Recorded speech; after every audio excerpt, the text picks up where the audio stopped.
आप सबों को जय मसीह की।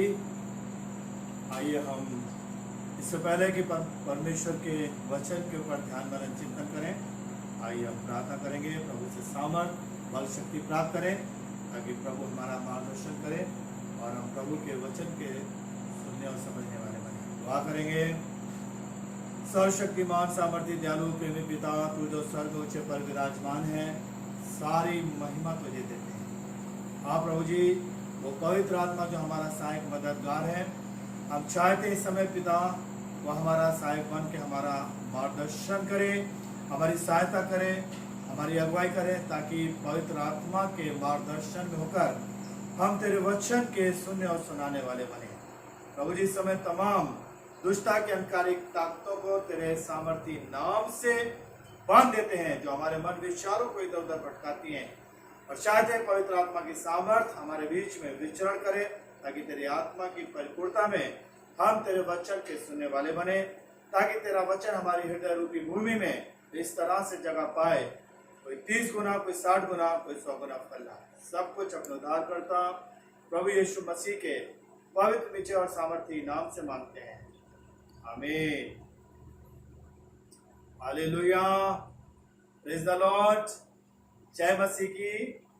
परमेश्वर आप सबों को आशीष दे।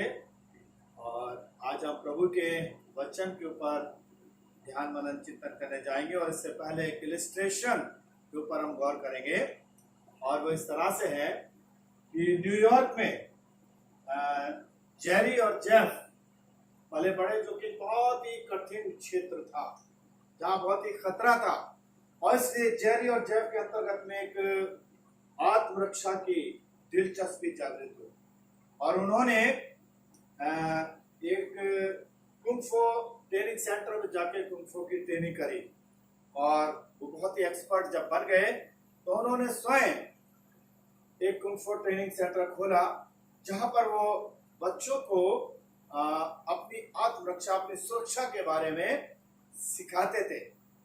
और क्या होता है कि वो ट्रेनिंग सेंटर बहुत ही अच्छा चला करता था, बच्चे आ रहे थे, उसमें ट्रेनिंग सीख रहे थे। और कुंफो, जैसा कि आप सब जानते हैं कि किस तरह से कोई व्यक्ति अगर अटैक करता तो कुंफो जो जानता है वो उसके ऊपर हावी नहीं हो सकता, क्योंकि कुंफो बहुत अच्छी एक ट्रेनिंग है जो कि आत्मरक्षा, अपना बचाव और दूसरे को किस तरह से परास्त करना है, सब अच्छी तरह से जानते हैं।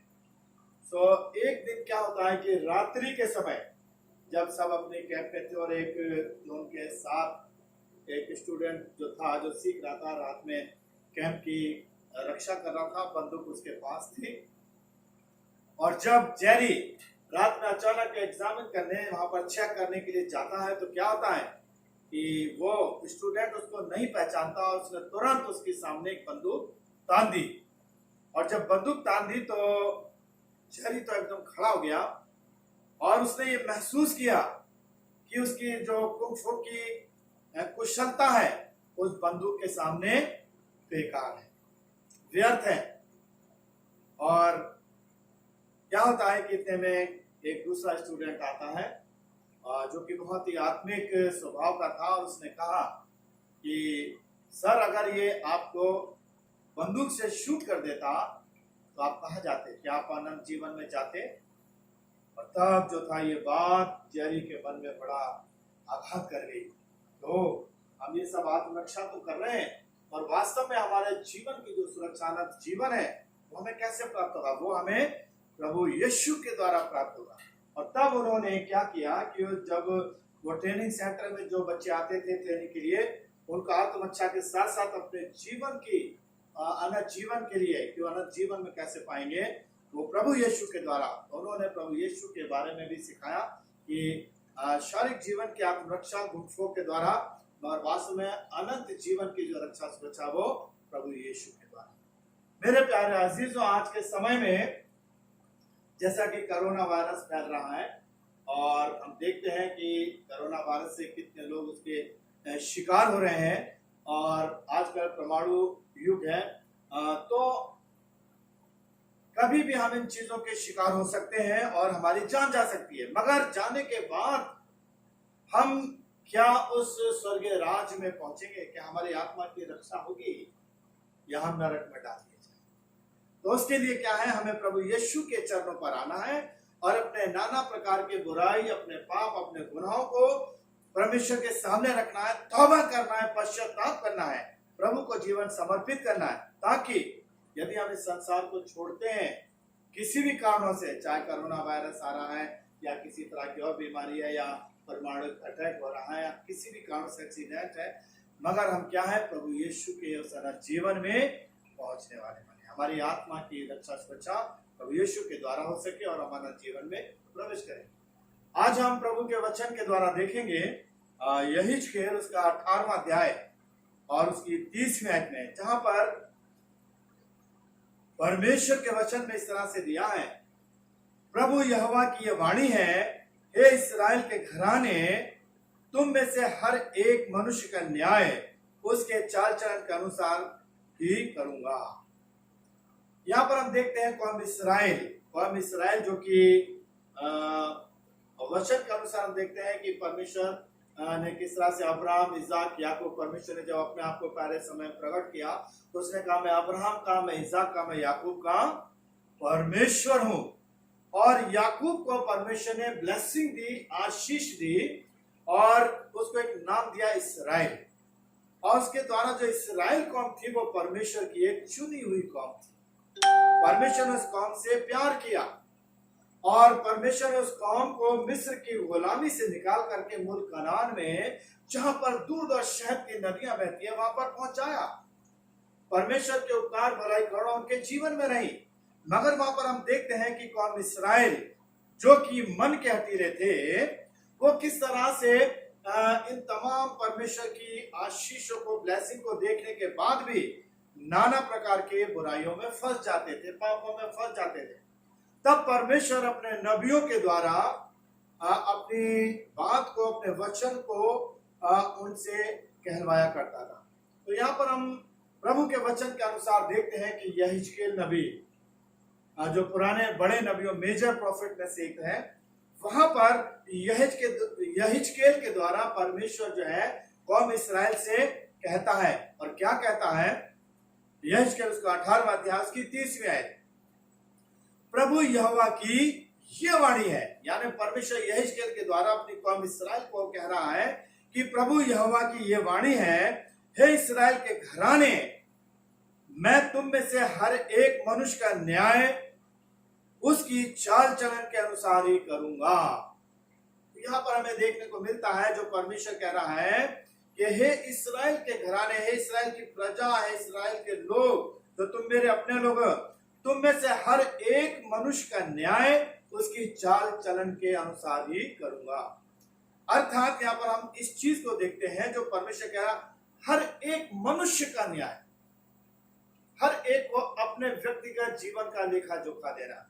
जैसे फरीसियों के अंतर्गत में एक ये धारणा थी कि अब्राहम हमारा पिता है, इसलिए स्वर्गीय राज्य के हम अधिकारी हैं। आज यदि हमारे जीवन में ये विचार है कि हम ये देखते हैं कि हमारे पापा जो है बहुत धार्मिक है, प्रार्थना कर रहे हैं और प्रभु में चल रहे हैं, तो स्वर्गीय राज्य में हम पहुंच जाएंगे, ये भ्रम है, ये गलती है। अगर परिवार के जो मुखिया है, पापा है, अगर वो बहुत आत्मिकता में, धार्मिकता में है, तो वो अपनी धार्मिकता के अनुसार वो स्वर्गीय राज्य में जाएंगे। पत्नी अगर धार्मिकता है तो पत्नी अपने जीवन का लेखा जोखा अपने हिसाब से, अपने जीवन के कार्यों के द्वारा वो स्वर्गीय राज्य में जाएंगे। बच्चे अगर आत्मिकता जीवन में जीवन व्यतीत कर रहे हैं तो वो अपने जीवन का लेखा जोखा देंगे और वो स्वयं, यानी कि ऐसा नहीं है कि अगर माता पिता धार्मिक है और बच्चे अपने गुनाह पाप में जा रहे हैं तो बच्चे भी स्वर्गीय राज्य में रहेंगे। नहीं, प्रभु का वचन क्या कहता है कि तुम में से हर एक मनुष्य का, हर एक का मनुष्य का न्याय उसकी चाल चलन के अनुसार। अर्थात यहाँ पर हमें देखने को मिलता है कि परमेश्वर के सम्मुख हम सबों को खड़ा होना बहुत आवश्यक है। एक दिन न्याय होगा। वचन कहता है कि सारी जातियां उसके सामने इकट्ठी की जाएंगी और उनका न्याय होगा। और किस तरह न्याय होगा? उनके चाल चलन के अनुसार, परमेश्वर के वचन के अनुसार, जो कि अभी हम वचन में पढ़ा कि निर्बुद्धियों की नहीं। देखो कैसी चाल चलते हो, निर्बुद्धियों की नहीं। शैतान की चाल कैसी है? टेढ़ी मेढ़ी चाल, दुष्ट की चाल, टेढ़ी मेढ़ी। और प्रभु प्रभु का मार्ग कैसा? सीधा मार्ग। तो हमें किस तरह से हमारे चाल चलन के अनुसार ही हमारा न्याय होगा, और इसलिए हमें बहुत सजग होना, गंभीर होना है, ध्यान रखना है कि हम किस तरह से अपने जीवन में उस आत्मिकता में, प्रभु जो कि कहता है मार्ग सत्य जीवन, उस मार्ग पर मुझे आपको चलना है। आगे वचन लिखा है, पश्चाताप करो और अपने सब अपराधों को छोड़ो, तभी तुम्हारा अधर्म तुम्हारे ठोकर खाने का कारण न होगा। तो यहाँ पर अगर हम यशाया उसका पहला अध्याय की 27 आयत को अगर हम देखें, यशाया 1:27, वहां पर क्या लिखा है? सिय्योन न्याय के द्वारा और जो उसमें फिरेंगे वे धर्म के द्वारा छुड़ा लिए जाएंगे।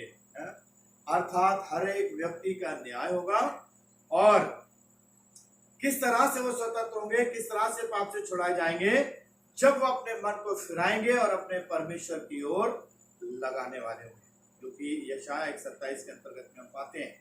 और इसलिए क्या है, हमें पश्चाताप करना है, तौबा करना है, अपने गुनाहों से फिरना है, राइट अबाउट टर्न, यानी कि जब हम गुनाह के रास्ते पर जा रहे हैं तो हमें तौबा करना, पश्चाताप करना, घूम जाना और प्रभु की ओर बढ़ना है, परमेश्वर की ओर बढ़ना, प्रभु के मार्गों की ओर बढ़ना। और तभी हम जब पश्चाताप करेंगे और अपने अपराधों को छोड़ देंगे, तभी जो है परमेश्वर वचन कहता है तुम्हारा अधर्म तुम्हारे ठोकर खाने का कारण ना होगा।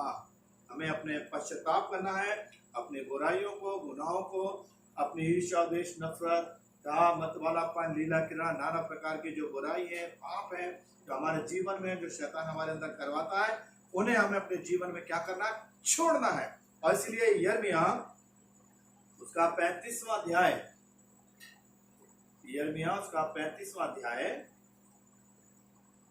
और उसकी 15वीं आयत में अगर हम देखेंगे तो वहां पर वचन में क्या लिखा? मैं तुम्हारे पास अपने सारे दास नबियों को बड़ा यत्न करके ये कहने को भेजता आया हूं कि अपनी बुरी चाल से फिरो।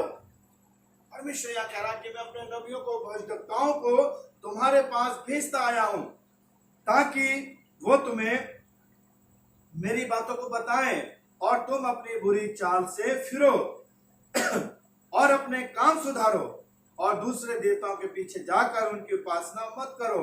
तब तुम इस देश में जो मैंने तुम्हारे पितरों को दिया था, तुमको भी दिया है, बसने पाओगे।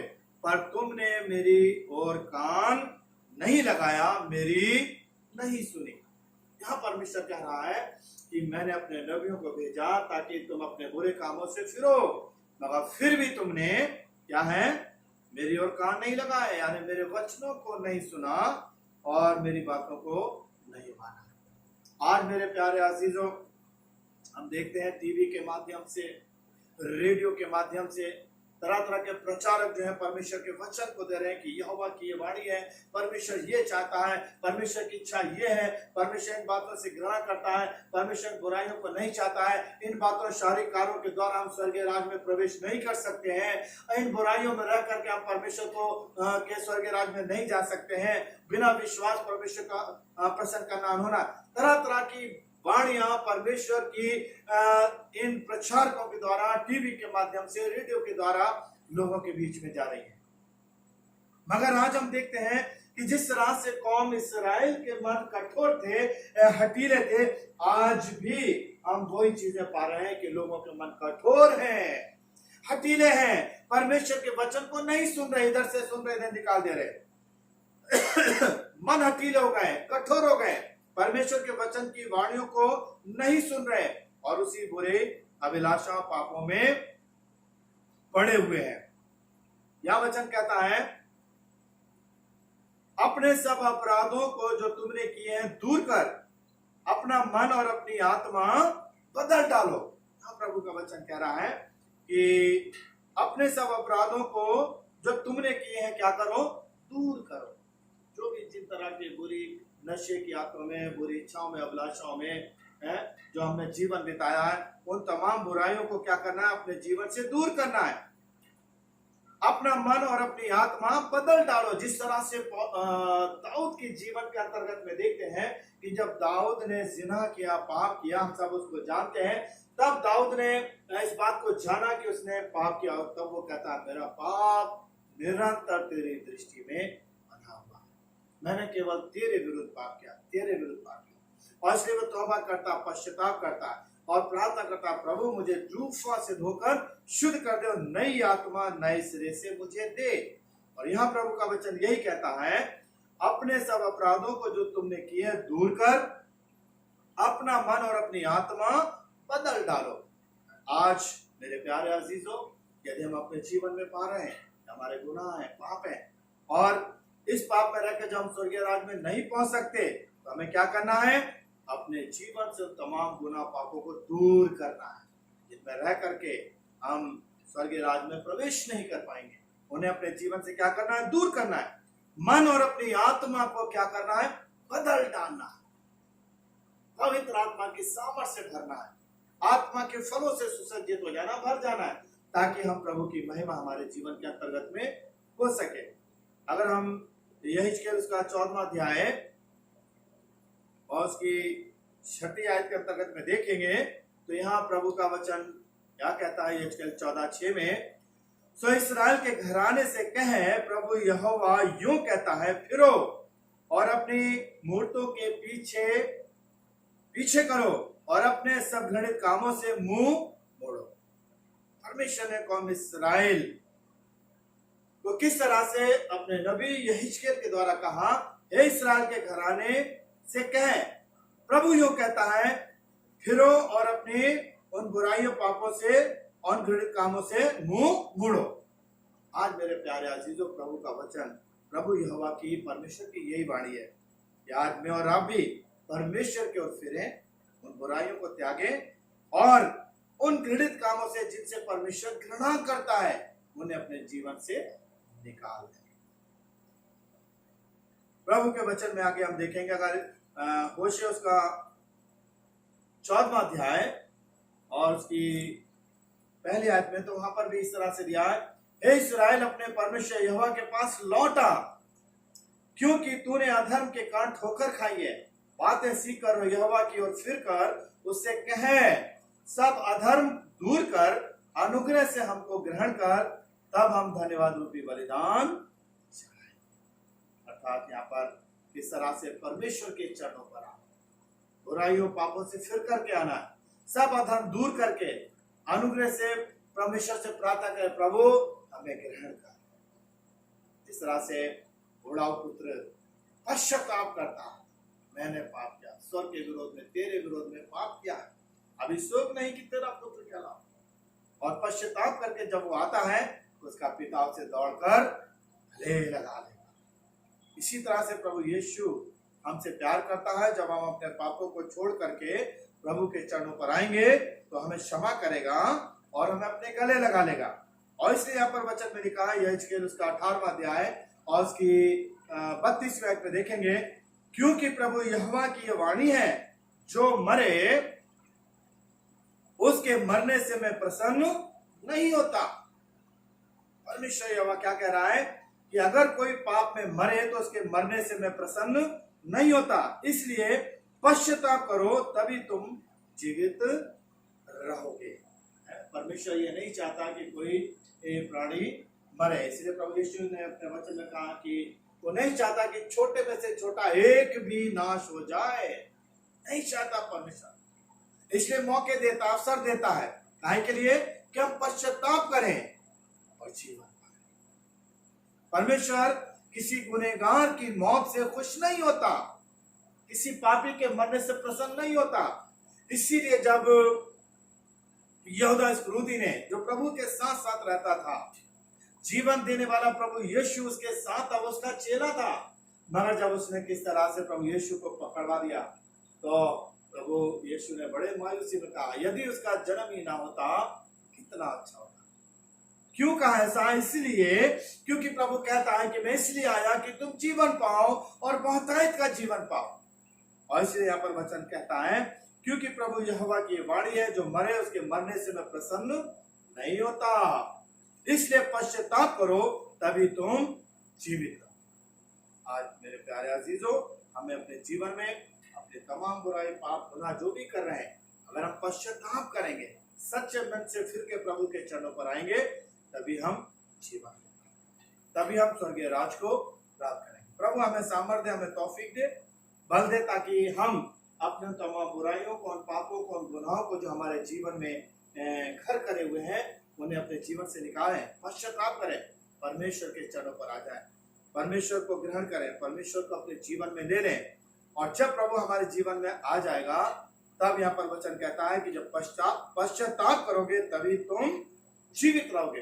अर्थात हम पश्चाताप करने के बाद, अपने गुनाहों को त्याग करने के बाद ही हम स्वर्गीय राज्य में प्रवेश करेंगे। प्रभु हम सब लोग को तौफीक दे, सामर्थ्य दे, ताकि वास्तव में आज के वचन के द्वारा हम सब भी अपनी तमाम बुराइयों, बदियों को, गुनाहों को त्यागें, सच्ची तौबा करें, पश्चाताप करें, प्रभु की तरफ फिर जाएं, ताकि हम उस स्वर्गीय राज को जो प्रभु हमें देना चाहता है प्राप्त कर पाएं।